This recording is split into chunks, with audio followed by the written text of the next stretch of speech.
여러분 안녕하십니까? 오늘 저는 바벨탑 그리고 놀라라라고 하는 제목으로 말씀을 드리겠습니다.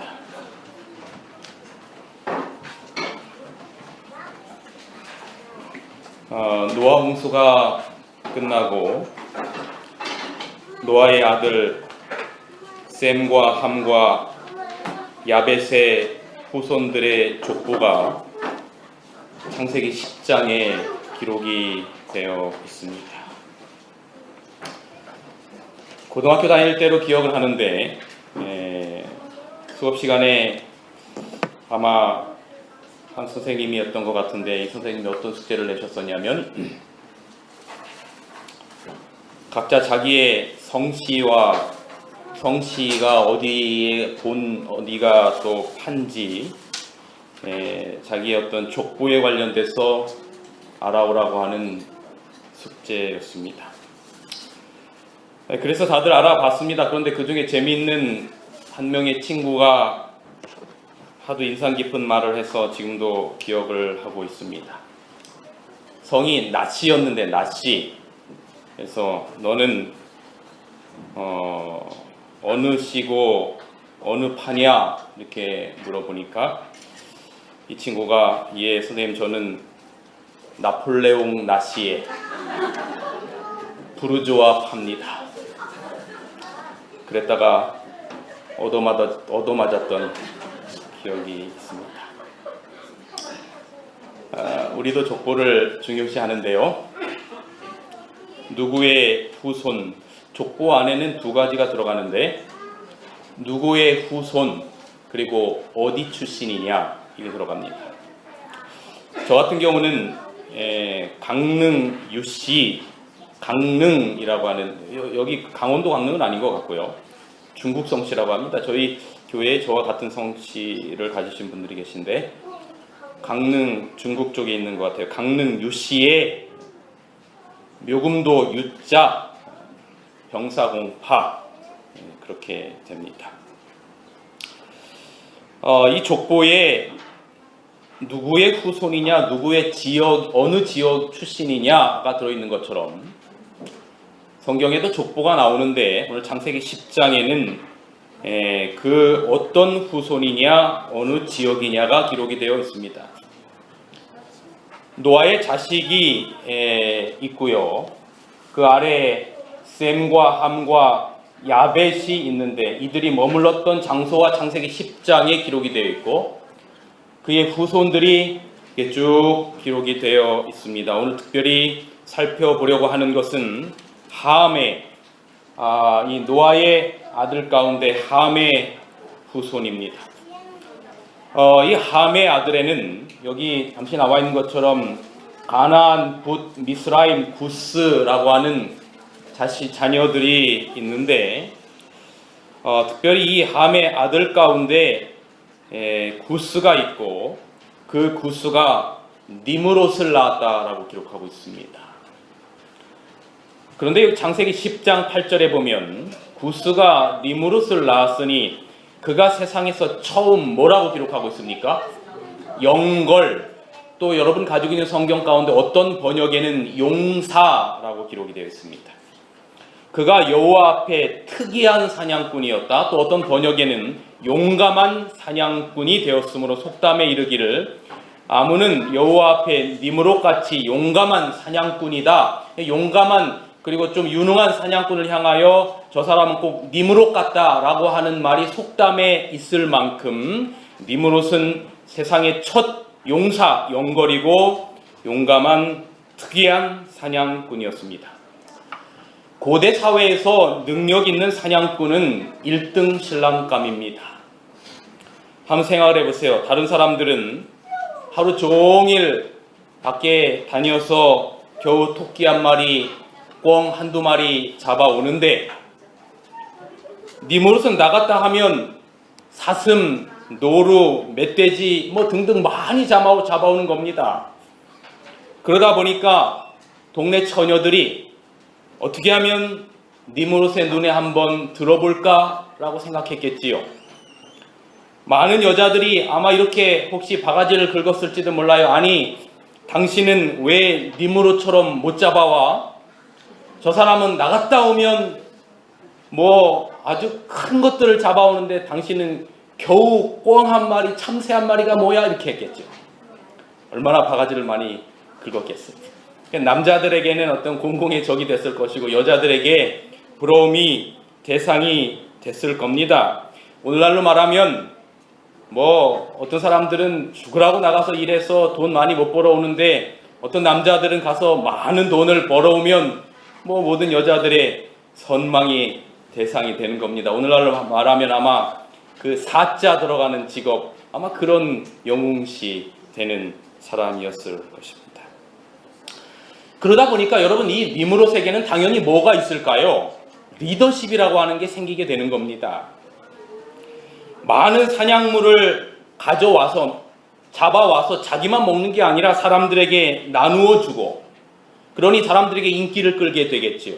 어려운 사람들에게 아이고 할머니 힘드시죠? 이 무더위 얼마나 힘드십니까? 하면서 나가서 뭐 한 마리, 멧돼지 한 마리 잡아다가 갖다 주는 겁니다. 그러니까 모든 사람들이 그를 추앙했을 것입니다. 그리고 많은 재물도 모았을 것입니다. 그러다 보니까 자연스럽게 정치력이라고 하는 게 생기고 경제적인 지도자의 역할, 정치적인 지도자의 역할을 이 니무롯은 하게 되었을 것이 뻔합니다. 사람들이 알아서 니무롯을 대접하는 겁니다. 모든 권력들이 이 니무롯이라고 하는 사람에게 집중되기 시작하는 겁니다. 말씀드린 것처럼 정치적인 권력, 경제적인 권력들이 집중되다 보니까 그 니무롯은 경제적, 정치적인 지도자가 되었을 것입니다. 그런데 그러한 영걸인 니무롯이 사는 땅이 어디에 산다라고 말하고 있냐면 창세기 10장 10절에는 그의 나라, 니무롯의 나라는 시날 땅에 살았다고 이렇게. 그러니까 족보가 어느 출신, 누구 후손이냐라고 말했다고 말씀을 드렸잖아요. 그러니까 제가 강릉유씨, 예를 들어서 묘금도 유자 병사 공파 뭐 이렇게 되는 것처럼 그가 살았던 지역이 신할 땅입니다. 그의 후손들이 아마 오늘날 우리식으로 말하게 되면 이 신할 뭐 니씨 뭐 이렇게 됐을지도 모르겠습니다. 이 니무롯이라고 하는 오늘날 우리식으로 바꾸어 말한다면 말입니다. 그런데 그 신할 땅에서 시작된 것이 뭐냐면 바벨, 여러분이 많이 들어봤던 바벨, 그다음에 에렉, 아갓, 갈레 이런 지역, 이건 익숙하지 않은 지역이지만 요 바벨이라고 하는 지역이 시날 땅에서 시작되었다라고 창세기 10장 10절에는 기록하고 있습니다. 요 바벨, 시날 땅이라고 하는 지역이 바로 니무롯이 살았던 지역이에요. 그런데 여러분이 아시는 것처럼 여러분 세계에 4대 문명이 있는데 이 4대 문명의 발상지 가운데 하나가 바로 이 메소포타미아 문명인데 티그리스강과 유프라데스강 문명인데 바로 이 지역이 시날 땅 지역이고 이 지역이 바벨 땅 지역입니다. 살기가 대단히 좋은 땅이었어요. 왜냐하면 이 4대 문명이 전부 다 여기는 티그리스 유프라데스강을 중심으로 메소포타미아 문명이 발생을 하고 나일강을 중심으로 이집트 문명이 발생하고 인더스강을 중심으로 인더스 문명이 발생하고 황하강을 중심으로 황하 문명이 발생하는데 강이 있고 물이 있으니까 이 지역이 비옥한 지역이 되는 겁니다. 그래서 이곳에서 4대 문명이 발생했다라고 역사학자들은 그렇게 기록하고 있어요. 바로 이 메소포타미아 문명이 발생한 지역이 바로 함의 자손, 구스의 자손, 바로 니무롯이 살았던 바로 그 시날 땅 바벨 지역이었던 것입니다. 오늘날은 이 지역을 바로 이란, 이라크 쪽의 지역을 나타내고 있습니다. 그런데 여러분, 살기가 좋으니까 이 지역에 사는 사람들은 별 볼 일 없는 사람들은 살기가 쉽지 않았어요. 대단히 힘이 있고 권력이 있는 사람들이 이 지역에 삽니다. 오늘날도 마찬가지입니다. 여러분, 오늘날도 저 강남에 어떤 학군이 좋은 지역, 강북이라 하더라도 환경이 좋고 학군이 지은 좋은 지역은 힘들고 가난한 사람이 삽니까? 권력이 있고 부한 사람들이 삽니까? 당연한 겁니다. 이렇게 되게 돼 있어요. 그러니까 이 니무롯이 살았던 이 시날 지역, 바벨론이라고 하는 지역에는 어떤 사람들이 모여서 살 확률이 큰고 하면 힘이 있고 권력 있는 사람들을 니무롯이 지도자가 되면서 니무롯을 중심으로 해서 모여 살았을 가능성이 대단히 높은 것입니다. 바로 이런 사람들이 신할 땅에 모여서 하나님의 말씀을 대적하고 창세기 11장에 보면 바로 그 지역에서 바벨탑을 쌓는 이야기가 기록이 되어 있어요. 여러분, 노아 홍수 때 그 노아 방주가 어디에 머물렀다라고 기록하고 있어요? 아라랏산에 머물렀다고 기록하고 있습니다. 지금도 터키에 가면 아라랏산이라고 하는 산이 있는데 그 아라랏산이 바로 이쪽 지역에 있습니다. 그런데 이 아라랏산으로부터 노아의 후손들이 퍼져서 전 세계의 민족을 이루었다라고 성경은 기록을 하고 있는데 여기 이렇게 기록하고 있는 것입니다. 이에 그들이 노아의 후손들입니다. 동방으로 옮기다가, 특별히 함의 후손들이에요. 어디를 만났다고 기록하고 있어요? 시날 평지를 만났어요. 이 아라랏산으로부터 점점점 퍼져서 동방으로 옮겨가다가 그들이 가장 살기 좋은 바로 티그라데스, 유프라데스 강이 있는 이 시날 평지를 만나서 거기에 뭐 하였다라고 기록하고 있습니까? 거하였다라고 기록하고 있어요. 이게 창세기 11장 1절에 바벨탑 사건의 첫 절로 이렇게 기록을 하고 있습니다. 그리고 사람들이 모여서 우리가 물로 멸망을 당했는데 이제는 어떤 비가 와도 멸망치 않을 탑을 쌓자라고 제안을 합니다. 여러분, 이 이야기 속에는 하나님께서 노아 홍수 이후에 무지개를 주시면서 내가 세상을 다시는 뭐로 멸망치 않으리라, 물로 멸망치 않으리라고 무지개 언약을 주셨지만 그 약속을 믿지 못하고 이렇게 이야기하는 겁니다. 창세기 11장 4절. 자, 성과 대를 쌓아 대 꼭대기를 어디에 닿게 하고 하늘에 닿게 하고 우리 이름을 내고 온 지면의 흩어짐을 면하자 하였다, 그렇게 기록하고 있어요. 그렇게 해서 시작된 게 바로 이 시날 땅 평지에 바벨탑을 쌓게 되는 것입니다. 니무롯이라고 하는 정치, 경제 권력자를 중심으로 그 주변에 힘 있는 함의 후손들, 물론 부조와 선지자를 자세히 읽어보면 셈의 후손들도 하나님을 반역하고 그쪽으로 이주한 사람들이 있었다고 기록하고 있습니다. 그 높이가 얼마나 됐을까? 여러분, 여기 잠실에 가면 제2 롯데타워가 있는데 그 꼭대기를 구름에 닿고 하늘 꼭대기에 닿자 했는데 그 정도 높았겠습니까? 그렇게까지 생각하지는 않습니다. 그 당시 아무리 기하학이 발달했다 할지라도 오늘날처럼 그 정도까지 높았을 거라고 생각하지 않아요. 그 이유를 제가 잠시 후에 설명을 드리겠습니다. 얼만큼 높았을까? 높게 구름 꼭대기 하늘에 닿자, 구름 위로 올리자. 왜냐하면 비가 구름에서부터 오는 걸 알았기 때문에 그 구름 꼭대기로 올라가야 홍수로 멸망하지 않을 테니까 구름 위로 올라가자라고 생각하는 마음으로 쌓기 시작한 거예요. 자, 그 꼭대기의 높이가 이랬다라고 부조와 선지자 119페이지에 기록하고 있습니다.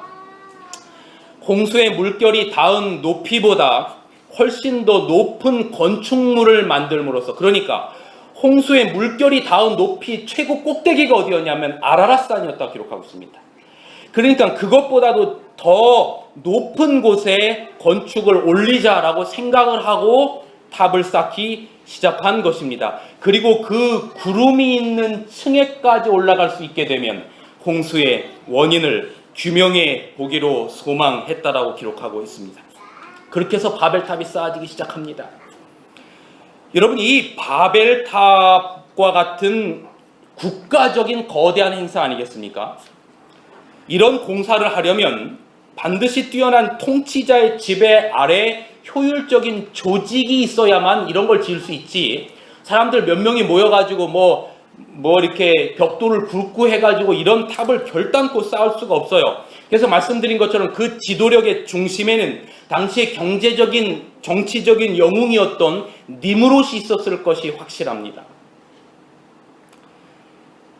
자, 이제 한편은 하나님의 약속을 믿지 못하고 바벨탑을 쌓는 니무롯 중심의 하나님을 믿지 못하는 인본주의적인 사상을 가진 사람들이 있습니다.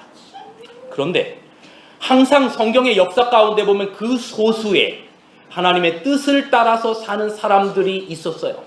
그 반대편의 사람을 생각해 보겠습니다. 여러분, 이때에 노아와 셈의 나이가 몇 살이었을까? 바벨탑 사건이 노아 홍수 이후에 101년 후에 일어납니다. 몇 년 후에 일어난다고요? 101년 후에 일어납니다. 제가 시간 관계상 이걸 다 따질 수 없는, 여러분이 성경을 펴시면 창세기 10장 25절 전후를 보시면 어떤 이야기가 기록이 되냐면 이런 이야기가 기록이 되어 있습니다. 여러분, 여기 셈이 있습니다. 셈의 자식이 여기 이렇게 여럿이 있는데 그 셈의 자식 가운데 하나가 누군가 하면 아르박삿입니다. 아르박삿. 그 다음에 아르박삿의 아들이 있는데 그 아들의 이름이 셀라입니다. 셀라. 그리고 그 아들이 있는데 그 아들의 이름이 에벨이고, 에벨의 아들이 둘이 있었는데 성경에 기록돼 하나가 벨렉이고 벨렉의 아우가 욕단이었다고 기록하고 있어요. 그런데 그러면 여러분, 이 벨렉으로부터 아버지, 할아버지, 증조할아버지, 고조할아버지가 누가 되는 것입니까? 셈이 되는 것입니다. 그런데 창세기 10장 25절에는 뭐라고 기록하고 있냐면 벨렉 때의 세상이 뭐에 따라고 기록하고 있어요? 나뉘었다 기록하고 있어요. 노아 홍수 이후에 세상이 나뉘었어요. 그러므로 벨렉 때에 무엇이 이루어지는고 하면 노아 홍수가 이루어지고 있는 것입니다. 그런데 요 셈서부터 벨렉까지의 연대를 계산해 보면 몇 년이 나오냐면 101년이 나옵니다. 창세기 10장의 기록에 의하면 그렇습니다. 그러므로 노아 몇 세 때 홍수가 일어났다고 기록하고 있어요? 600세 때 홍수가 일어났다고 기록을 하고 있습니다. 그러므로 노아 때로부터 벨렉까지 101년의 시간이 지나므로 노아가 몇 살이 지나고 나서 바벨탑 사건이 바로 이 벨렉 때 세상이 이 벨렉 때 세상이 나뉘었다라고 하는 이야기, 홍수 이야기가 아니라 바벨탑 사건의 이야기예요. 왜냐하면 바벨탑 사건이 끝나고 나서 요 야벳과 함과 셈의 자식들이 전 세계로 뭐 했다라고 기록하고 있어요? 흩어졌다라고 기록을 하고 있기 때문에 노아 홍수 이후로 101년 후에 바벨탑 사건이 일어나요. 그런데 노아 600세 되던 해에 이 노아 홍수가 일어나고 그로부터 101년이 지난 시간이 벨렉에까지 이르르는데, 그러면 600 더하기 101 하면 노아의 나이가 몇 세가 되는 것입니까? 701세가 되는 겁니다. 701세 때 무슨 사건이 일어나는 거예요? 바벨탑 사건이 일어납니다. 그 다음에 여러분, 셈이 몇 살 때 홍수가 일어났다라고 성경에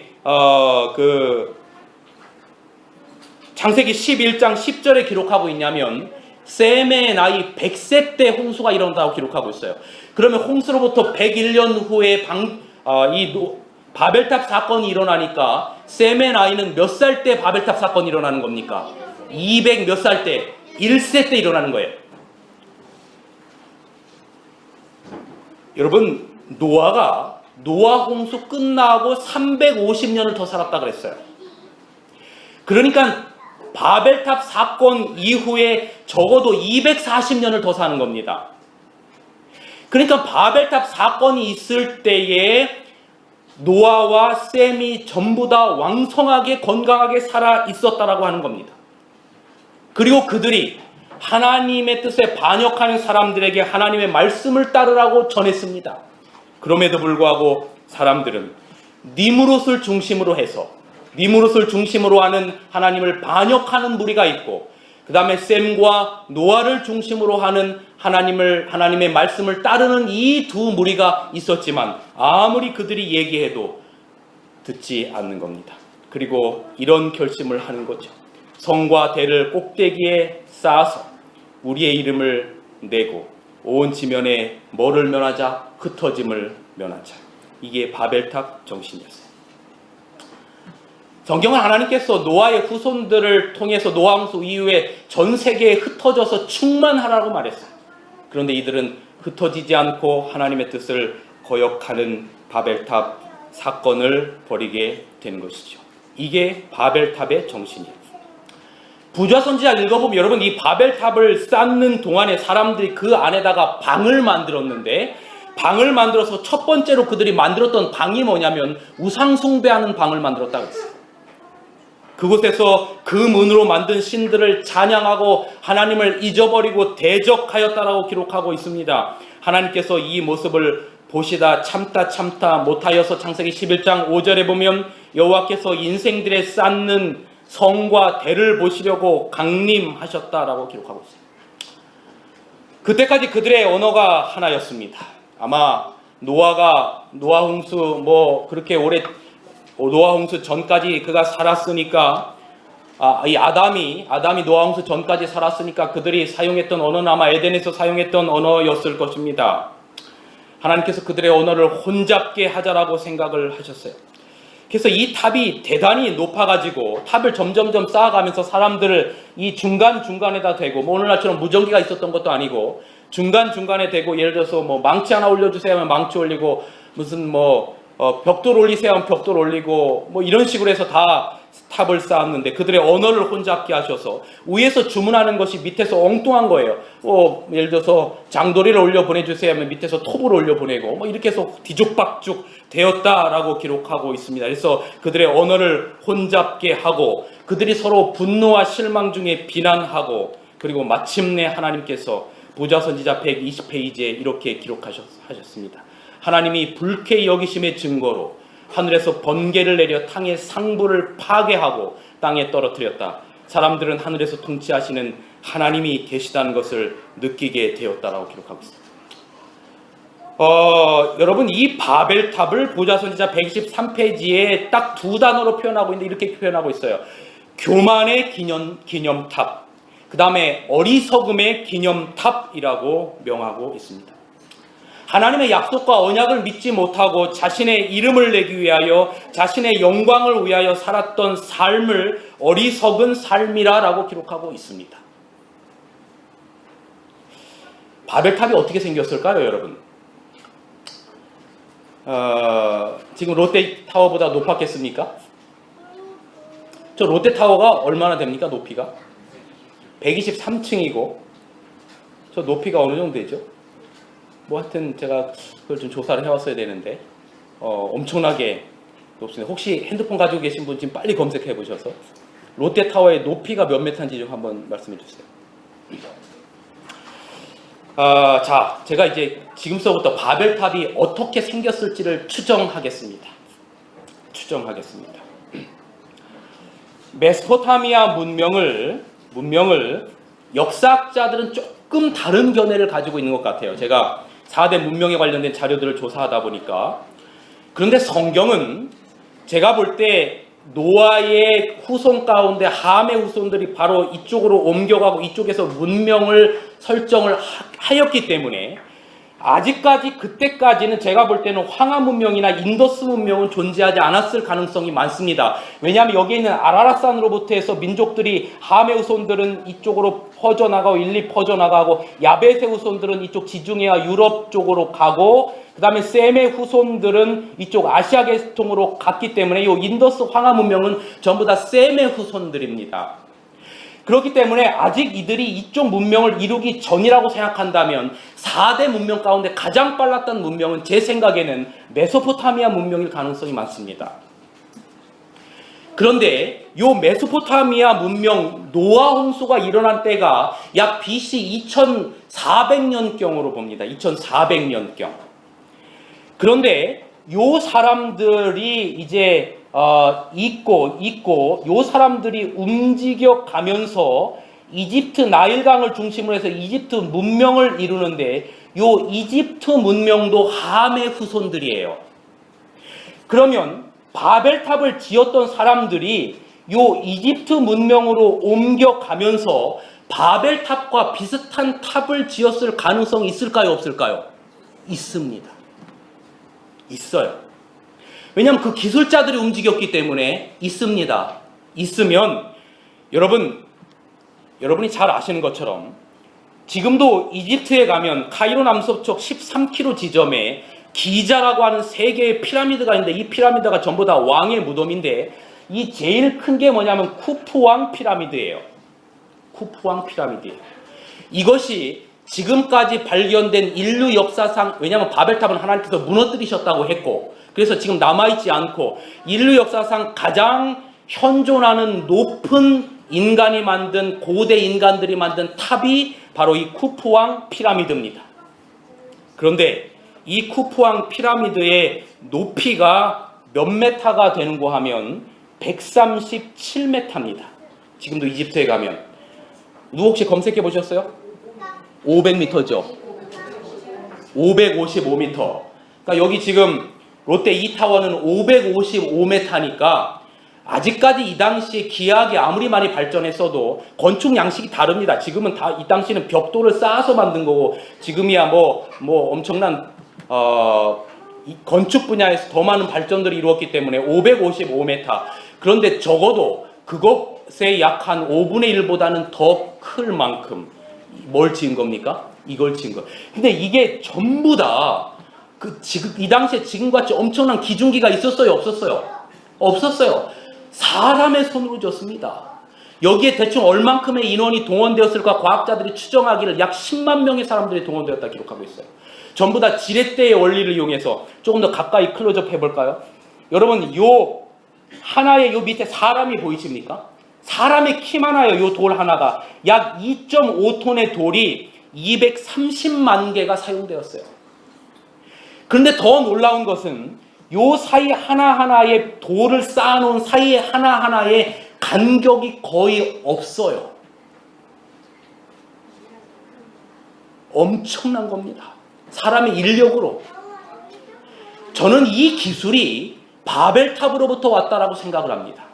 왜냐하면 노아홍수 사건이 약 BC 2400년경인데 과학자들이 학자들이 요 이집트의 쿠푸왕 피라미드를 언제쯤 쌓았을까 추정하는 게 뭐라고 추정하냐면 BC 2500년에서 2300년경에 쌓았을 것이라고 추정합니다. 그러니까 보세요. 자, 여기 잠시 보면 여기 메소포타미아 문명, 이 문명에서 바벨탑을 쌓고 BC 2500년, 2400년경에 쌓고 그들이 이집트 문명으로 이끌어서 바로 이와 같은 피라미드를 쌓았을 가능성이 충분하다라고 하는 것입니다. 대단히 합리적이라고 생각이 들어요. 그래서 바벨탑 바로 이후에 바벨탑을 연상할 수 있는 그들이 꼭대기에 닿게 하자라고 쌓았을 연상할 수 있을 만한 바로 그 탑이 바로 뭐냐면 이집트의 이 피라미드예요. 그래서 저는 이 바벨탑이 요 이집트의 피라미드와 상당히 비슷할 것이라고 생각을 합니다. 그 기술이 이쪽으로 분명히 갔을 가능성이 가장 크기 때문에 그래요. 그런데 아까 말씀드렸죠. 부조화 선지자는 이 안에 뭐가 있어서 방들을 만들어서 뭐를 경배했다? 우상을 섬겼다. 놀랍게도 이 왕의 무덤인데 이 안에는 방이 있습니다. 방이 있어요.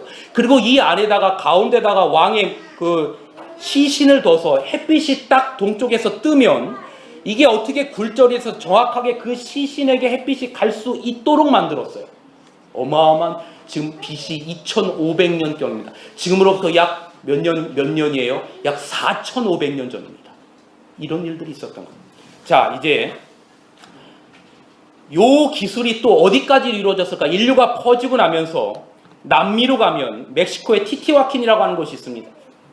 이 멕시코의 티티와킨이라고 하는 이 곳을 가면 거기에도 피라미드 구조와 아주 비슷한 구조, 다 돌로 쌓아 만든 구조가 있는데 이걸 해달 사원이라고 합니다. 여기서 해와 달을 섬겼어요. 그리고 여기서 인신 제사를 한 흔적이 있습니다. 사람을 제물로 드린 것입니다. 근데 이 인신 제사가 노아 때도 있었다고 기록하고 있어요. 이 전부 다 퍼져. 근데 이게 언제 이게 만들어졌을까? 학자들마다 추정하는 이야기가 다르지만 약 BC 1000년에서 BC 1500년경이다. 1500년에서 1000년경이라고 생각을 하고 있습니다.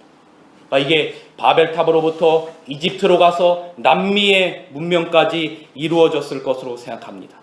여러분, 이 모든 문명들의 공통적인 특징이 뭐냐면 하나님이 사라져버려요. 전부 다 자신의 이름을 내기 위한 무덤이든지 아니면 신에게 제사를 지내는 인신 제사의 사원이었다라고 하는 것이죠. 그런데 이 모든 것들이 결국은 바벨탑처럼 이름도 없이 사라져왔던 것입니다.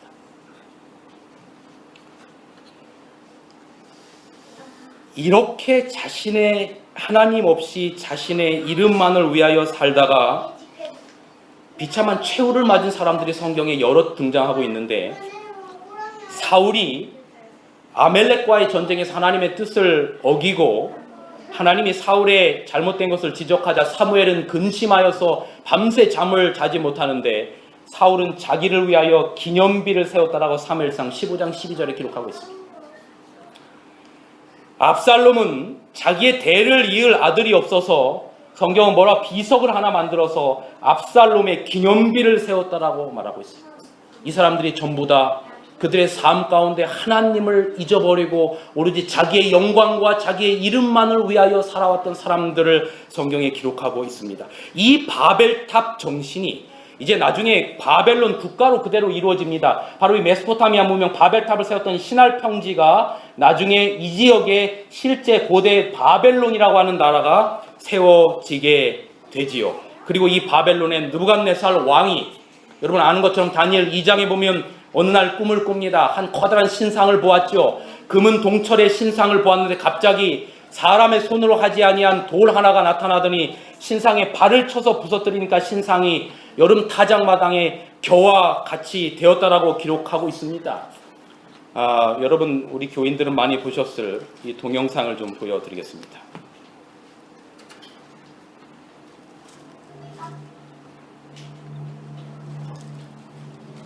사람이 만든 신상입니다. 바벨론 금머리를 상징하는 바벨론입니다. 은 가슴과 팔을 상징하는 페르시아라고 하는 사람이 세운 나라입니다. 놋 그리스 헬라의 나라입니다. 그 다음에 역사에 등장할 바로 로마의 발가락 열국의 시대를 지나서 돌 하나가 날아오는 것입니다. 이 돌 하나가 신상으로 날아오더니 신상이 발을 향하여 갑니다. 그리고 신상을 부서뜨리니까 온 여름 타작마당에 겨와같이 사람이 만들었던 모든 나라들이 전부 다 무너지게 되는 역사를 우리는 세상의 역사를 통해서 보는 겁니다.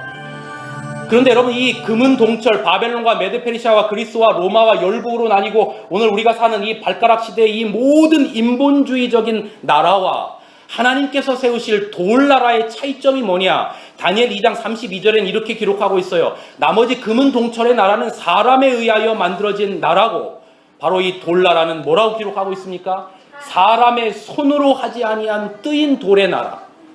바로 이 예수님의 나라가 사람의 인본주의의 모든 나라를 다 쳐서 없애겠다라고 하는 것입니다. 하나님의 나라는 사람의 손으로 아니한 나라여야 합니다. 그런데 여러분 여기 대단히 중요한 교훈이 있어요. 제가 어제 저녁에는 좀 더 다른 각도로 말씀을 드렸습니다만 노아의 자식 가운데 함의 후손을 통해서 바벨탑의 역사가 이루어짐을 지금까지 말씀을 드렸고 셈의 10대 후손으로 내려가면 아브라함이 나오는데 하나님이 아브라함을 갈대아 우르에서 사는 함의 나라 그 메소포타미아 지역에서 사는 아브라함을 불러내셨어요. 너는 거기 있을 사람이 아니야. 그리고 너에게 가나안 땅을 줄 거야 라고 불러내시면서 아브라함의 나이 85세, 사라의 나이 75세에 하나님께서 아브라함을 불러내실 때는 아브라함의 나이가 75세였는데 그때 내 자손이 번성하겠다고 약속을 주셔요. 그런데 그로부터 10년이 지나고 나서 아브라함이 기다리다 자식이 없자 아브라함의 나이 85세, 사라의 나이 75세 때 사라의 몸종 하가를 아브라함에게 주어서 자식이 없으니까 내 몸종을 통해서라도 아들을 낳아달라고. 왜냐하면 몸종의 자식은 자기의 자식이 되니까. 그렇게 해서 낳은 자식이 누굽니까? 이스마엘입니다. 그런데 나중에 아브라함이 오랜 시간을 기다려서 약속하신 75세로부터 25년의 시간이 지난 100세의 약속의 자식 이삭을 낳는데 왜 하나님께서 그렇게 오랜 시간 기다리게 하셨을까? 어제 저녁에 제가 이 부분에 관해서 세밀하게 말씀을 드렸어요. 그런데 여러분 여기 성경 갈라디아서 4장에 보면 인간이 인본적으로 하나님의 뜻과 언약을 기다리지 못하고 난 이스마엘과 늦지만 사람의 손으로 하지 아니한 하나님께서 주신 이삭을 비교하고 있는데 갈라디아 4장 21절 31절까지 10절에 걸쳐서 비교하는 비교의 내용이 무엇인가 하면 이스마엘은 여종의 자녀고 육체의 자녀고 죄송합니다. 여기 바뀌었네요. 육적인 예루살렘이고 율법이고 행함에 의라면 이삭은 자유의 자녀고 약속의 자녀고 영적인 예루살렘의 자녀고 그리스도로 말미암아 얻는 믿음으로 말미암는 의의 자녀를 이삭의 자녀로 묘사하고 있는 것입니다. 그러니까 여러분, 이스마엘은 하나님을 믿지 못한 불신의 행함으로 말미암는 의의 표상이라면, 이삭은 늦더라도 하나님께서 주시는 언약과 믿음으로 말미암는 의의 표상이라고 하는 겁니다. 그러니까 셈의 후손 아브라함과 함의 후손 니므롯이 궁극적인 차이가 뭐냐면, 하나님의 언약과 약속대로 살아가느냐 아니면 자기의 뜻과 의지대로 살아가느냐의 차이라고 하는 것이죠. 그 후에 아브라함 후에 모세와 여호수아와 엘리야과 다윗과 마침내 셈의 후손으로 오시는 예수님까지 전적으로 자신의 힘이 아니라 언약의 백성들이라고 하는 것입니다. 여러분, 이 셈과 아브라함의 후손을 통해서 낳는 예수님 보십시오.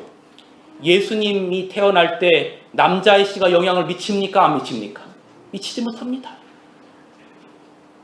오늘 우리처럼 남자의 씨와 뭔가 여자와 결합이 돼서 자식을 낳는 이런 관계가 아니고, 성경에는 남자의 요셉의 씨라고는 단 0.1%도 관여하지 않는, 마태복음 1장 21절에 오직 성령으로 잉태하여 예수님께서 나실 텐데 그분이 온 백성을 저희 죄에서 구원할 자라라고 말하는 것입니다. 여러분, 이제 이 두 흐름을 이해하시겠습니까? 이 바벨탑과 주님의 나라 돌나라, 바벨탑은 전적으로 사람의 힘으로 사람의 영광을 위하여 세워진 나라이고, 이러한 나라들은 결국은 다 사라져 버린다라고 하는 것입니다. 그러나 주님께서 세우실 나라, 돌나라, 바로 그 나라는 바로 주님의 십자가로 말미암아 사랑으로 세워진 그 나라는 결단코 무너지지 않을 나라인 것입니다. 다니엘 2장 44절, 이 열왕의 때에 하늘의 하나님이 한 나라를 세우시리니 이것은 영원히 망하지도 아니할 것이요 그 국권이 다른 백성에게 돌아가지 아니할 것이요 도리어 이 모든 나라를 쳐서 멸하고 어떻게 설 것이라? 영원히 설 것이라. 사람의 손으로 세운 것을 흔들어 무너뜨려 버리고 흔들리지 않는 하나님께서 세우실 나라만 남겠다라고 하는 것입니다. 바벨론, 그 어마어마했던 나라 다 무너졌어요. 메데 페르시아, 그리스, 중세 500년 기간이나 전 세계를 통치했던 로마, 결국은 무너졌어요. 여러분, 오늘 우리는 이 마지막 발가락 시대에 살아가고 있어요. 지금 전 세상을 미국과 중국이 다스리는 것 같지만 사람이 세운 나라도 결국은 성경에 의하지고 역사가 말했던 것처럼 어느 날 결국은 무너지게 될 거예요. 그런데 영원히 멸망하지 않을 나라가 있다고 성경은 말하는 겁니다. 주님께서 세우실, 주님의 십자가로 말미암아 세워진 이 돌나라 하나님의 나라는 영원히 멸망하지 않을 거라고 기록하고 있어요. 여러분, 여기 히브리서 12장 26절서부터 보면 대단히 중요한 말씀이 있어서 제가 읽겠습니다. 그때 그 소리가 땅을 진동하였거니와 이제는 약속하여 이르시되 내가 또 한 번 땅만 아니라 하늘도 진동하리라 하셨느니라. 이 또 한 번이라 하심은 진동하지 아니하는 것을 영존하게 하기 위하여 진동할 것 곧 만드신 것들이 변동된 것을 나타내미라. 그러므로 우리가 뭐 하지 않을 나라를 받았으니, 같이 한번 읽어볼까요? 어떤 나라를 받았으니? 흔들리지 않는 나라를 받았으니. 뭐로 받자고요? 내 인본적인 행위로 받자고요? 은혜로 받자고요? 은혜로 받자. 주님의 십자가의 보혈의 은혜로 받자. 이로 말미암아 경건함과 두려움으로 하나님을 기쁘게 섬길지니. 단 여러분이요, 흔들리지 않을 나라는 오직 예수 그리스도의 십자가로 세워진 나라입니다. 마침내 예수 그리스도를 영접한 자들이 그 흔들리지 않는 나라의 백성들이 될 때에 그 구원받은 자들의 이마에는 자기의 이름이 아니라 오직 예수 그리스도의 이름만이 있는 겁니다.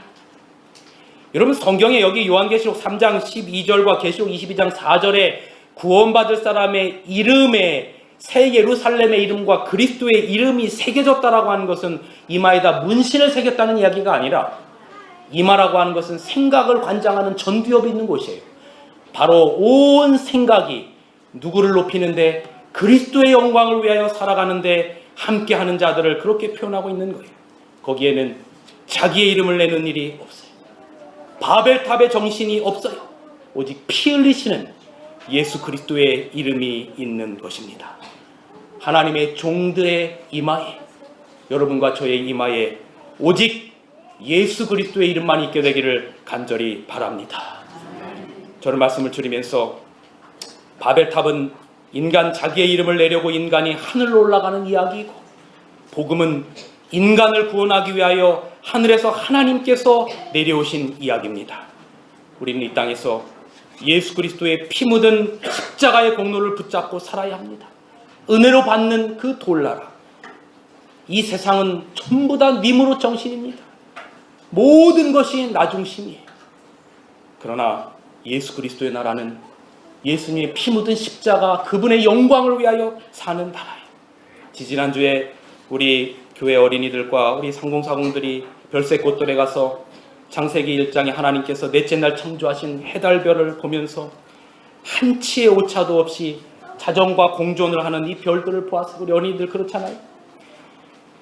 그런데 이 하늘의 별들도 자기의 이름을 위하여 살지 않고 하늘이 하나님의 영광을 선포하고 궁창이 하나님의 손으로 하시는 일을 나타내는도다. 온 창조세계가 하나님의 영광을 선포하는데, 그때 한 목사님이 이런 글을 읽어주셨는데 너무 감동을 받아서 제가 그때 우리 같이 강의 들은 우리 엄마들이 사진을 좀 카메라로 찍었어요. 제가 그 내용을 읽어드리겠습니다.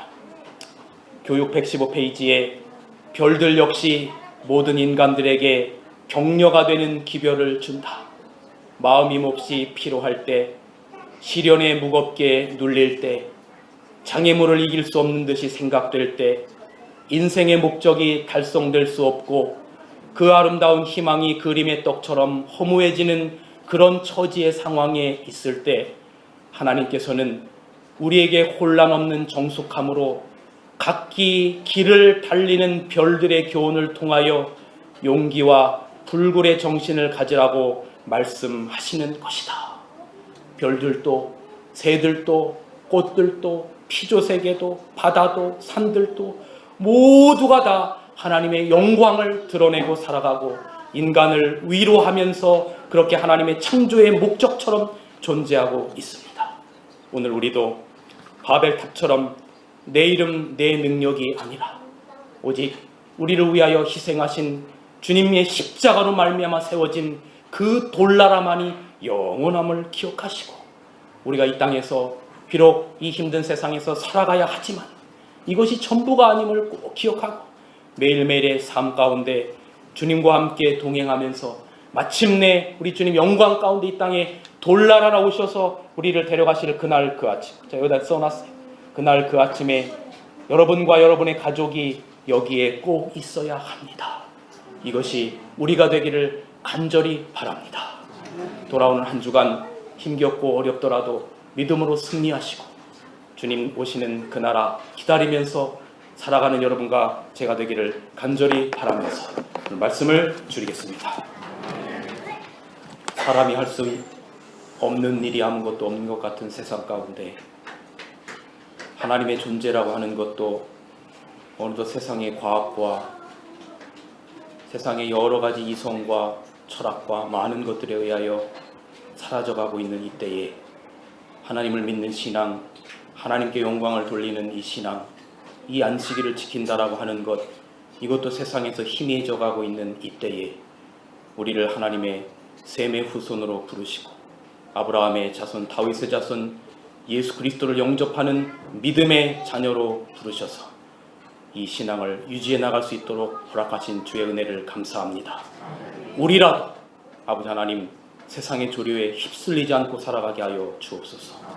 하나님의 영광을 드높이며 살게 하여 주옵소서. 마침내 지구 역사가 말하듯이 사람의 힘으로 세워진 모든 나라들은 결국은 시들어지고 연약해지게 되어 있습니다. 영원한 주님의 돌나라, 주님께서 십자가의 피로 세우신 그 나라, 그 나라의 백성들이 되기를 원하오니 아버지 하나님 저희들 주님과 동행하며 살게 하여 주시옵소서. 이제는 우리 하나님의 사랑과 예수 그리스도의 은혜와 성령 하나님의 감화감동 교통하심이 우리 온 성도들과 함께하여 주옵소서. 예수님의 이름으로 간절히 기도하옵나이다. 아멘.